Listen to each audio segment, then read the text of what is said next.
1:15. This is the Sri Lanka Broadcasting Corporation. The news edited by Romesh Piris and read by Geethanjali Ramanayaka. The headlines.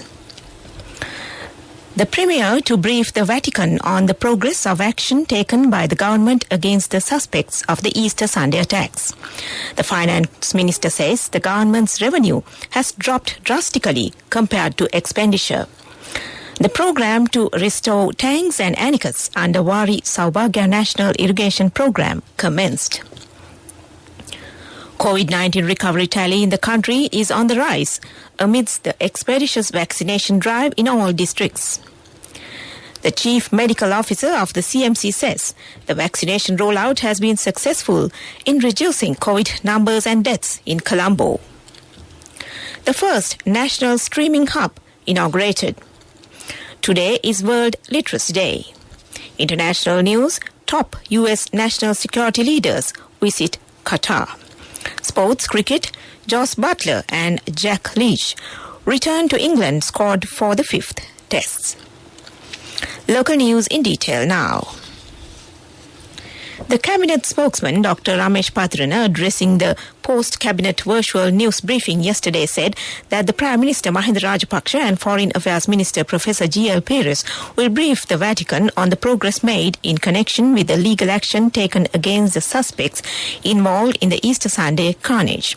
He further said the Premier was expected to do so during the scheduled visit to the Vatican shortly. Minister Patrana stressed that the government is of the view that the Vatican must be made aware of the full details of the massacre and the government's action taken in the aftermath of the bomb. The Finance Minister, Basil Rajapaksa, says the government has lost a total revenue of 1,600 billion rupees this year due to the COVID-19 pandemic. Speaking during the debate on regulations imposed under the Financial Bill and Export-Import Control Bill, the minister said 70% of indirect tax revenue has been recorded since the current lockdown was imposed. Mr. Rajapaksa added that the revenue received from the Inland Revenue Department and Customs and Excise Department had gone down drastically because of the lockdown. The minister stressed that the government will use foreign assistance with utmost diligence and will only work with institutions such as the World Bank and the Asian Development Bank for concessionary loan schemes. The finance minister further added that Sri Lanka will not agree to politically based conditions with any donor who would impose conditions when it comes to external borrowings. He also mentioned that the government is not prepared to face the crisis situation alone and prepared to work with the opposition in dealing with the crisis.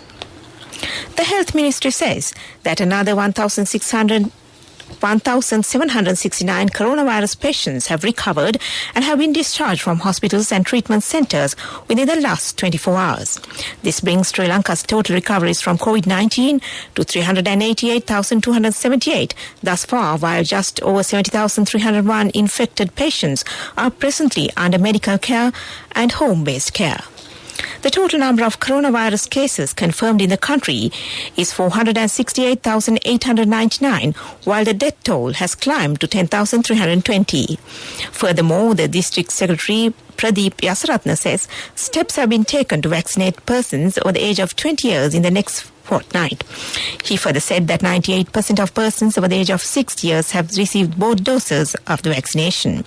He added that 95% of persons over the age of 30 years have received at least one dose of the vaccine. Moreover, the epidemiology unit of the Ministry of Health stated that over 9,714,000 persons have been fully vaccinated against the virus in the country so far.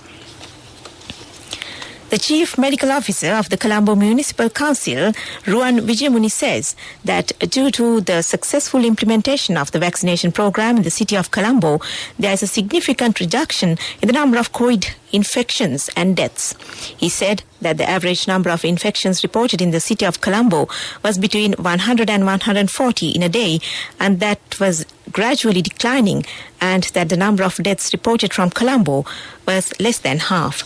Ruan Vijayamuni urged the public to get vaccinated to prevent the further spread of the COVID pandemic. The first national streaming hub was inaugurated at the Education Ministry under the government's plan to bring school education closer to children through television. The national streaming hub has been established for the children whose education has been disrupted due to COVID-19 pandemic. While inaugurating the event, the Education Minister Dinesh Gunawardena said the broadcasting centre was established with the latest technical facilities and with a high-speed internet facility. The broadcasting centre transmits all subject-related programs produced by the National Institute of Education to high-quality TV channels and web channels in a timely manner covering the syllabus. In addition to the 2 NanoSir channels currently being broadcast, 2 additional channels were launched simultaneously. This news broadcast comes to you from the Sri Lanka Broadcasting Corporation. Get a personal loan for your marriage, education or housing within 24 hours with People's Bank Digital Banking.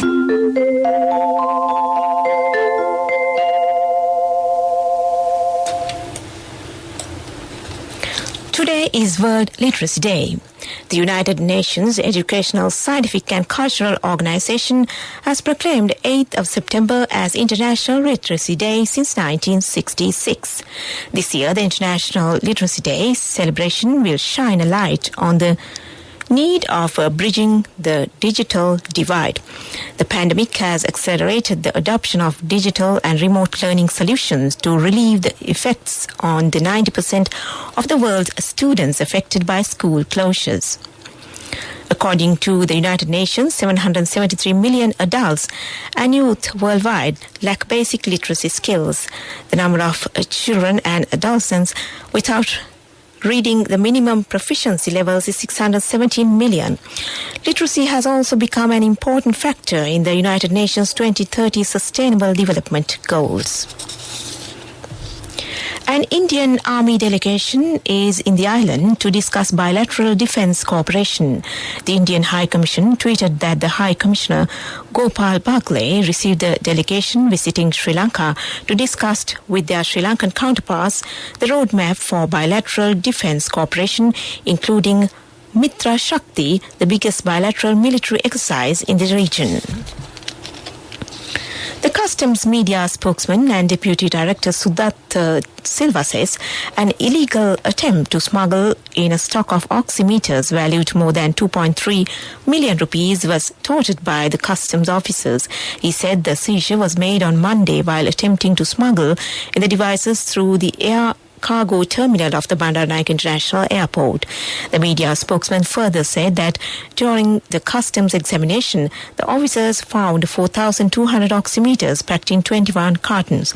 The value of the shipment was calculated at 2,344,642 rupees. He added that the suspect was produced before the Negombo magistrate yesterday and remanded till September 21st. And that was local news. Get a personal loan for your marriage, education or housing within 24 hours with People's Bank Digital Banking. People's Bank Digital Banking, your ultimate convenience. A mother knows the pain of each member of the family. Siddha Lepa, the trusted relief for aches and pains. An effective therapy for relief from cold, sneezing, flu, headaches, swelling due to toothaches, rheumatic, discomforts, and muscular aches and pains. Siddha Lepa, the Vidya Mahatmya in every home. The main news story is brought to you by Siddha Lepa Vidya Mahatmya. Renovation work of 1,400 rural tanks and anicuts have commenced during the past 7 months under the Wari Saubhagya National Irrigation Rehabilitation Program implemented by the Ministry of Irrigation. The Ministry of Irrigation stated that this includes 1,200 rural tanks, sluices and 200 irrigation canals. Under the project, nearly 5,000 tanks, culverts and irrigation canals were selected to be renovated.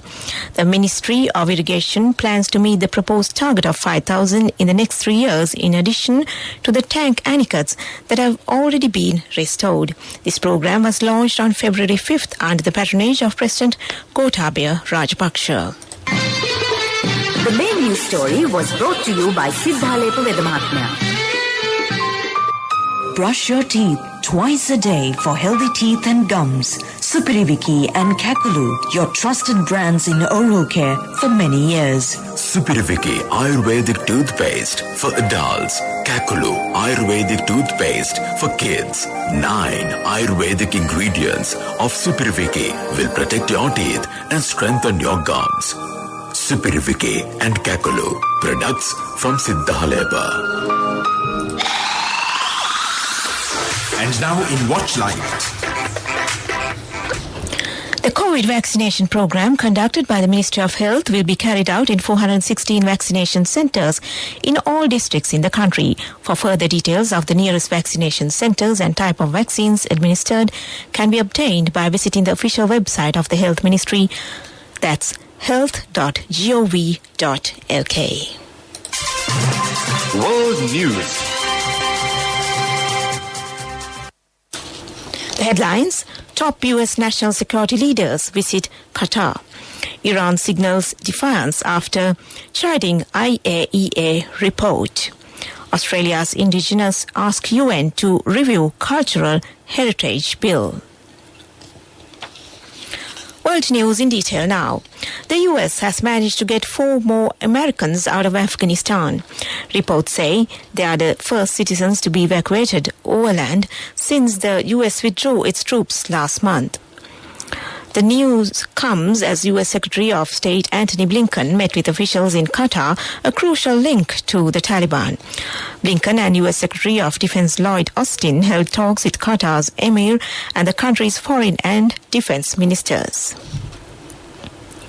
Iran has responded with defiance to a critical report by the United Nations nuclear watchdog, signaling a difficult path ahead as world powers continue to try to restore the country's 2015 nuclear deal.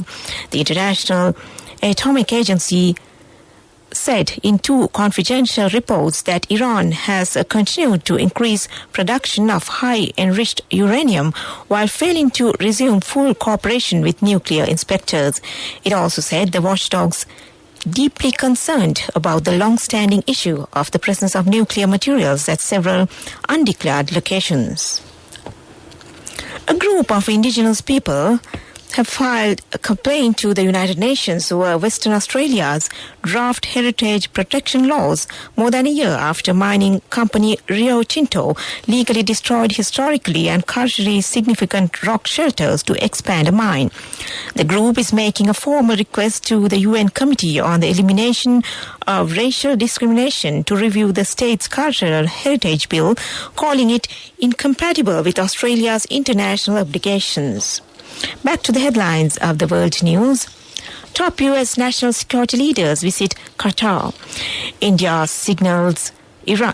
signals defiance after chiding IAEA report.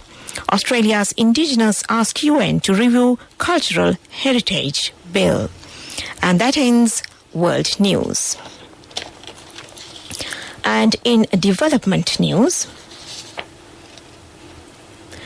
the State Information Office says Sri Lanka will set up a state company to develop technology parks and list it in the stock market to raise funds. Technology Park Development Company, fully owned by the Secretary to the Treasury, will set up technology parks in the Galle, Kurunegala, Anuradhapura, Kandy and Batticaloa districts. The statement further said the parks will be commercial enterprises and in the future the company plans to register on the Colombo Stock Exchange and allow private investors to participate in the project. The Cabinet Ministers had cleared the proposal submitted by President Gotabaya Rajapaksa as the Minister of Technology, which is also named in the 2021 budget. And in sports news, it's cricket. Jos Buttler and Jack Leach returned to the England squad for the 5th and final test against India at Emirates Old Trafford starting on Friday. Wicketkeeper Buttler missed the 157-run defeat in the 4th test at the Kia Oval to be at the birth of his second child. Left-arm spinner Leach was part of the squad for the first two tests, has not played a test since March. Meanwhile, in the US Open at Flushing Meadows, Novak Djokovic was again made to fight hard as he beat American wildcard Jensen Brooksby to reach the US Open quarterfinals and keep his calendar Grand Slam hopes alive. The world number one overcame a poor first set to win a bruising encounter 1-6, 6-3, 6-2, 6-2. Djokovic will face Matteo Berrettini for a place in the semi-finals. And that was sports news. Contributory deposit of 1,000 rupees from NSB when your child enters grade 1. Open a Hapan Children's Savings account for your kid today. Higher interest. Conditions apply. Business News. Sponsored by National Savings Bank. The safest place for your money. Sri Lankan Airlines, the national carrier of Sri Lanka and a member of the One World Alliance, has announced the launching of flights to the French capital, Paris. Sri Lankan's new service will operate scheduled flights between Colombo's Bandaranaike International Airport and France's Paris Charles de Gaulle Airport from 1st of November 2021. Accordingly, Sri Lankan would commence thrice weekly non-stop flights to France every Wednesday, Friday and Saturday using a fleet of Airbus A330-300 aircraft configured for 269 economy and 28 business class seats. More information can be obtained by visiting www.srilankan.com. Business News. Sponsored by National Savings Bank. The safest place for your money. Contributory deposit of 1,000 rupees from NSB when your child enters grade 1. Open a Hapan Children's Savings account for your kid today. Higher interest. Conditions apply. In economic news, the Minister of Energy Udaya Gammanpila stated that the $267 billion worth of oil and gas resources hidden in the Mara Basin could generate 3 times the total debt of the country. The minister further stated that although investors who invest in these oil and gas drills are given 50%, $133.5 billion is government owned, and it is almost 3 times the total debt value of the country. The minister made this observation while briefing the committee, including honourable parliamentarians, on the Petroleum Resource Bill to be tabled in Parliament for the second reading. Accordingly, the bill was approved by the committee. And that was economic news. Weather report. Showers or thunder showers will occur at times in the Sabaragamu and central provinces. Several spells of showers will occur in the western and northwestern provinces and in the Kol and Matra districts. Showers or thunder showers may occur at a few places in the Ua province and in the Batiklo and Ampara districts, particularly in the evening or at night. Mainly fair weather will prevail elsewhere. Fairly strong gusty winds up to 40 to 50 kilometers per hour can be expected in the western slope of the Central Hills, northern, north central and northwestern provinces and in the Hambantota and Trincomalee districts. That was the weather report, and to conclude this news broadcast, back to the headlines. The Premier to brief the Vatican on the progress of actions taken by the government against the suspects of the Easter Sunday attacks. The Finance Minister says the government revenue has dropped drastically compared to expenditure. The program to restore tanks and anecots under Wari Saubhagya National Irrigation Program commenced. COVID-19 recovery tally in the country is on the rise amidst the expeditious vaccination drive in all districts. The Chief Medical Officer of the CMC says the vaccination rollout has been successful in reducing COVID numbers and deaths in Colombo. The first national streaming hub inaugurated. Today is World Literacy Day. International news, top US national security leaders visit Qatar. Sports cricket, Joss Butler and Jack Leach return to the England squad for the 5th Test. And that concludes this news broadcast. You're with Radio Sri Lanka.